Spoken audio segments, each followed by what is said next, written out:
Hello guys, இன்னைக்கு steel card மான்வாவோட episode 38 தான் பார்க்க போகிறோம். வீடியோக்குள்ளே போகிறதுக்கு முன்னாடி மறக்காமல் ஒரே ஒரு லைக்கை போட்டுருங்க. நீங்கள் இப்போ தான் நம்ம சேனலுக்கு வரீங்கன்னா சப்ஸ்கிரைப் பண்ணிக்கோங்க. சரி வாங்க, நம்ம டைம் மிஸ் பண்ணாமல் எப்பிக்குள்ளே போகலாம். எப்பிக்கோட ஸ்டார்டிங்லேயே அந்த இடத்துல நம்ம யங்ஜூனு அங்கே கொல்லலான்னு வருவான்ல. நல்ல வேலை நம்ம லீ அவனி ஹார்டாக்கிட்டான். ஆமாம், என்னதான் ஆச்சு? இந்த பிளேடு எதுக்கு உன்னை வெட்டவே மாட்டேங்குது? என்ன விடுறா, நம்ம பேசி தீர்த்துக்கலாம் எல்லா விஷயத்தையும். அதுக்குள்ளே யங்ஜூனுக்கு என்ன ஆச்சுன்னு தெரியல. யங்ஜூன் அப்படியே மயங்கி போகிறான். என்ன ஆச்சு யங்ஜூன்? ஏதாச்சும் பிரச்சனையா?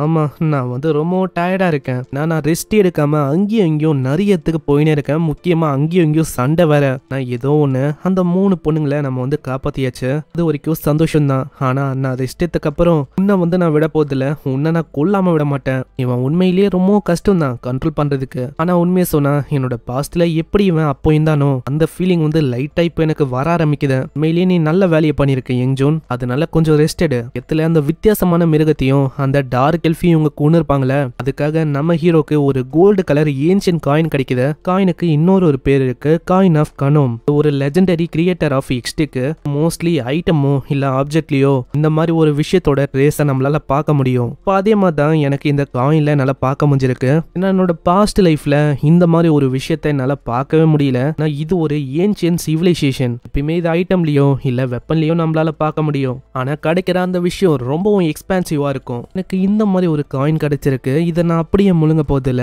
அதனால இதை வேற விதமா நான் பண்ணணும். எப்படின்னா அவன் பாடிக்குள்ள அப்சர்வ் பண்ண ஆரம்பிக்கிறான். அதுவும் அப்சர்வ் ஆயிடுது. நான் ஒன்னு டைஜஸ்ட் ஆக ரொம்ப நாள் ஆகும். ஏதோ ஒரு மாசம் ஆகுற மாதிரி அவனுக்கு ஃபீல் ஆகுது. அதனால அவனோட மெட்டல் கண்ட்ரோல் அந்த சென்ஸ் அதிகமாகுது.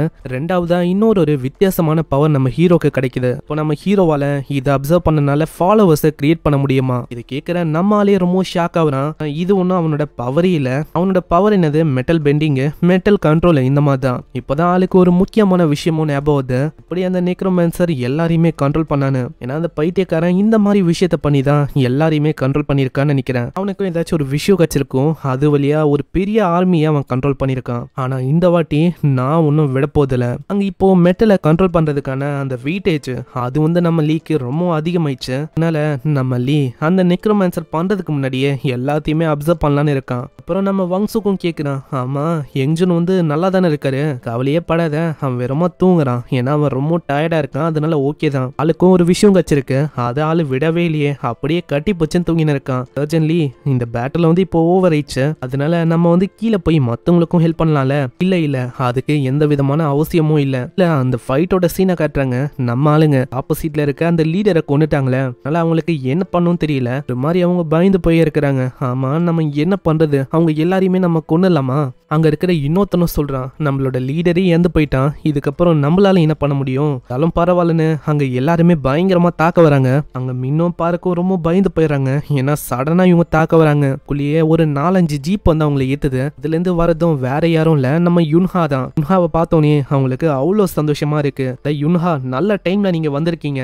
வந்தாச்சுல, அப்புறம் என்ன, அவங்களோட கதையை நம்ம முடிக்கலாம். இந்த சைடு நம்ம வங்சுக்கும் அங்க போகும்போதே கேட்கறான், அம்மா நீங்க என்ன போயின்னு இருக்கீங்க? கீழேயும் பிரச்சனை போகுது. ஆனா நம்ம ஏதோ வேற ஒரு திசையில எல்லாம் போறோம். ஹீரோவும் மனசுலயே யோசிக்கிறான். அதுக்கும் ஒரு ரீசன் இருக்கு. ஏன்னா இன்னமும் அந்த பொண்ணு வேம்பேரு அவளை காணும். அந்த வேம்பேர் பொண்ணு எங்கதான் போனா எனக்கு ஒரு விஷயம் நல்லா ஃபீல் ஆகுது. அவளும் ஒரு வகையில அந்த ரிச்சுவலுக்கும் அந்த பெரிய மரத்துக்கும் காரணமா இருக்கா. அதனால கண்டிப்பா அவ இங்கதான் எங்கேயாச்சும் இருக்கணும். அவளை நம்ம போட்டு தள்ளணும் அப்படின்னு போயின்னு இருக்கான். அந்த இடத்துல யாரோ நம்ம வங்சுக்கு தாக்க வராங்க. அதுக்குள்ள லீ தடுக்கிறான். அட என்ன பண்ணிருக்க? அத நாளை கேட்கணும். நீங்க என்ன ஒரு வேம்பேர் கூட சுத்தின்னு இருக்கீங்க?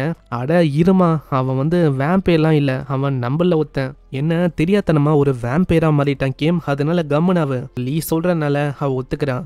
நன்றி, நான் அப்புறமா மீதி இருக்க விஷயத்த பத்தியும் சொல்றேன். ஏன்னா இப்ப எல்லா விஷயமும் ஓவர் ஆயிடுச்சு அப்படின்னு கிம்மோ அங்க சொல்லுவா. ஆனா இங்க ஒரு வாய்ஸ் திரும்பவும் கேக்குது. யாரு சொன்னா எல்லாமே ஓவர் ஆயிடுச்சுன்னு? ஏன்னா இன்னமும் எதுவுமே முடிவுக்கொள்ள. ஏன்னா இது எனக்கான டைம் இப்படின்னு அந்த இடத்துல அந்த 2 பொண்ணுங்களா அவ கொள்றா. அதனால 2 கொஸ்ட் அங்க கம்ப்ளீட் ஆயிருக்கும். 3ஆவதா அதை ஆக்டிவேட் பண்றது அதுதான் மிச்சம் இருக்கும். இவ கொண்டனாலேயே அந்த விஷயமும் நிறைவேறுது. அந்த அந்த இடத்துல ஒரு மிகப்பெரிய ஒரு பூ மாதிரி ஏதோ ஒரு விஷயம் பூக்க ஆரம்பிக்குது. இந்த ஃப்ளவரும் ப்ளூம் ஆகும் போதே இந்த இடத்துல இது ஒரு விதமான மாஸ்டர் அதுல இருந்து வருது. அது ஒரு பாஸ் மாஸ்டர் தான். இப்பதான் ஒரு நோட்டிபிகேஷனே வருது. இந்த பாஸ் மாஸ்டரோட பேரு சிபரஸ். இதுவும் ஒரு கேட்ல இருந்து வந்த பாஸ் மாஸ்டர். ஒரு சவுண்டே அவ்வளவு கொடூரமா இருக்கு. நம்ம ஆளுங்களால அந்த சவுண்டே கேட்க முடியல. அந்த அளவுக்கு அது பயங்கரமா கத்துது. வேம்பயர் பொண்ணும் பயங்கரமா கத்தி சொல்றான், மேலே நீங்க எல்லாம் பைத்தியக்காரங்க தான். என்ன யோசிச்சிங்க இந்த மாதிரி எல்லாமே முடிஞ்சு போயிடுச்சுன்னு யோசிச்சிங்களோ? இப்பதான் உண்மையிலேயே ஆரம்பிக்குது எல்லாமே. ஏன்னா இங்க இருக்கிற இந்த பிரஷியஸான சோல்ஸை நான் எரிச்சிட்டேன். இதுக்கு மேல எல்லா விஷயமும் ஆரம்பிச்சிச்சு. செபரஸ் அந்த பாஸ் மாஸ்டரும் கொஞ்சம் கொஞ்சமா வெளியில வர ஆரம்பிக்குது. வரும்போதே ஒரு ஃபயர் அட்டாக் பண்ண இந்த இடத்துல இருக்க பாதி பில்டிங் அப்படியே ஒண்ணுமே இல்லாம அழிஞ்சு போகுது. அங்க காத்தோட பிரஷரும் பயங்கர அதிகமா இருக்கு. நம்ம லீக்கு புரியுது. நான் நினைச்சதை விட சிச்சுவேஷன் இன்னமும் மோசமாயிடுச்சு. அந்த இடத்துல உடனே நம்ம கிம் இன்னொரு பொண்ணு உயிரோட இருக்கா. அந்த பொண்ணை அவ காப்பாத்துறதுக்கு அவளோட ஸ்பிரிட்டை அனுப்புறான். அப்படிதான் நம்ம தடுத்தே ஆகணும். அந்த ஃபைனல் சாக்ரிஃபைஸ் அதை ஒண்டி நம்ம விடக்கூடாது. ஆயிடுச்சுன்னா அவ்வளவுதான். இந்த மாஸ்டரை நம்மளால அவ்வளவு சீக்கிரத்துல தடுக்க முடியாது. இடத்துல லீயும் தாக்க வரானா. அங்க வேம்பியர் பொண்ணு கத்தி சொல்றான், யாரு சொன்னா உன்னால தடுக்க முடியும்னு? நான் ஒன்னும் விட மாட்டேன். அதுக்குள்ள லீ அவனோட லெஜெண்டரியான ஆரோவை ஆக்டிவேட் பண்ணிவிட அது அவளை பயங்கர வேகமா அங்கேயும் இங்கேயும் தொத்த ஆரம்பிக்குது. ஆமா என்ன இலவை இது பின்னாடியே வந்து இருக்கு. இது டைரக்டா அவன் மேல படுமா? இத ஒரு வாய்ப்பை வச்சு கிம் அங்க டைரக்டா அந்த பொண்ணையும் காப்பாத்திடுறா. முன்னாடியே அந்த வேம்பயர் பொண்ணும் கத்தின்னு இருக்கா, நீ உண்மையிலேயே ஒரு முட்டாளான சோல்ஜர் தான். என்ன யோசனை இருக்க? ஒன்ஸ் அந்த பாஸ் மாஸ்டர் இங்க சமன் ஆயிடுச்சுன்னு வச்சுக்கேன், அவ்வளவுதான் எல்லாமே மூஞ்சு போயிடும். இந்த சியோல யாராலுமே காப்பாற்ற முடியாது. அதுக்கு மேல உன்னால அந்த சமனிங் விஷயத்த மாத்தவும் முடியாது. இதை கேட்கிற நம்மளே அங்க அவனோட ஹோலி பவரை ஆக்டிவேட் பண்ணி வர்றான். அப்படியா? அப்பனா எனக்கும் வேற வழி இல்ல. நானே அந்த சிப்ரஸ கொண்டு இந்த சியோல காப்பாத்த போறேன். உன்னோட பிளான் என்னவா வேணா இருக்கட்டும், ஆனா ஏன் முன்னாடி எதுவுமே வேலைக்காவது. நான் அதை கண்டிப்பா தடுப்பேன். இடத்துல லீ அவனோட ஹோலி பவரை ஆக்டிவேட் பண்ணிருப்பான்ல, அதனால நம்ம ஹீரோவோட ஹோலி பவர் அது அதிகமா இருக்கும். இடம் முழுக்க ஹோலி பவர் அதிகமானனாலேயே வேம்பயர் பொண்ணுக்கு பயங்கரமா வலி எடுக்குது. அந்த இடத்துல லீக்கும் அவனோட பாஸ்ட் செல்ஃப் அவங்க கிட்ட பேசுற மாதிரி ஒரு ஃபீலிங் வருது. அதான் எல்லாரையுமே காப்பாற்ற முடியும்னு சொன்னாலும் ஒரு பெரிய வாரா இருக்க போது அவ்வளோ சீக்கிரத்துல எல்லாரையுமே எல்லாம் காப்பாற்ற முடியாது. ஏன்னா உனக்கே தெரியும் போன வாட்டி என்ன ஆச்சுன்னு. எனக்கு நல்லாவே தெரியும். ஆனா நான் ஒன்னும் எல்லாரையுமே இழக்க விரும்பல. அதனால கண்டிப்பா ஒருத்தங்களையும் நான் போன வாட்டி இழந்த மாதிரி யாரையுமே நான் இழக்க விட மாட்டேன். ஏன்னா போன வாட்டியே நான் பயங்கர கஷ்டத்தை அனுபவிச்சேன். இந்த வாட்டி அந்த விஷயம் நடக்காது. ஏன்னா நடக்கவும் நான் விட மாட்டேன். கண்டிப்பா எல்லாரையுமே நான் காப்பாத்துவேன். இந்த இடத்துல அந்த பாஸ் மாஸ்டரும் அப்படியே கொஞ்சம் கொஞ்சமா வர ஆரம்பிக்குது. ஒரு நோட்டிபிகேஷன் வருது. நரகத்தோட கேட் கீப்பர் அது ரிஃப்டை கிழிக்க பாக்குது. உங்களோட இடத்துல அது என்டர் ஆக போகுது. பாக்குற கிம் ரொம்ப பயந்து போயிரா. அது ஒண்டி வந்துட்டா அவ்வளவுதான். இந்த மாதிரி நம்மளோட கதை எல்லாமே முடிஞ்சிடும். இல்ல கிம் நீ நினைக்கிற மாதிரி அதெல்லாம் அவ்வளவு சீக்கிரத்துல வர முடியாது. அப்படி வரவும் நம்ம விடக்கூடாது. ஏன்னா கடைசியா அந்த ரிச்சுவல் முடிவடையில. இன்னமும் அந்த பொண்ணை நம்ம இழக்கல. அந்த பொண்ணு மூலமா அப்படியோ அந்த ரிச்சுவலை நம்ம நடக்க விடாத மாதிரி பண்ணிட்டோம். அதனால அந்த சமனிங் இன்னமும் ப்ராப்பர் ஆகல.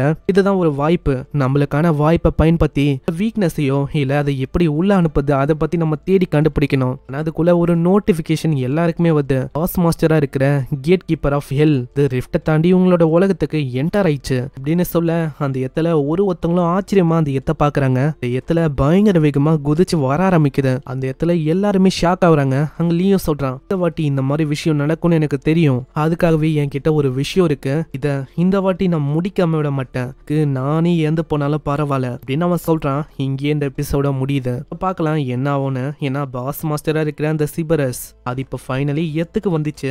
இதுக்கு மேல பயங்கரமான விஷயம்லாம் ஏற்பட போகுது. எல்லாத்தையுமே பாக்குறதுக்கு தயாரா இருங்க. நான் இதுக்கப்புறம் தான் இன்னமும் வேற லெவல்ல போகும். மறக்காம இந்த வீடியோக்கு இது வரைக்கும் நீங்க பாக்குறீங்கன்னா ஒரே ஒரு லைக்கை போட்டுருங்க. அப்பதான் நிறைய பேருக்கு ரெக்கமெண்ட் ஆகும். உங்களை நெக்ஸ்ட் எபிசோட்ல சந்திக்கிறேன். தேங்க்யூ ஃபார் வாட்சிங். ஐனரா.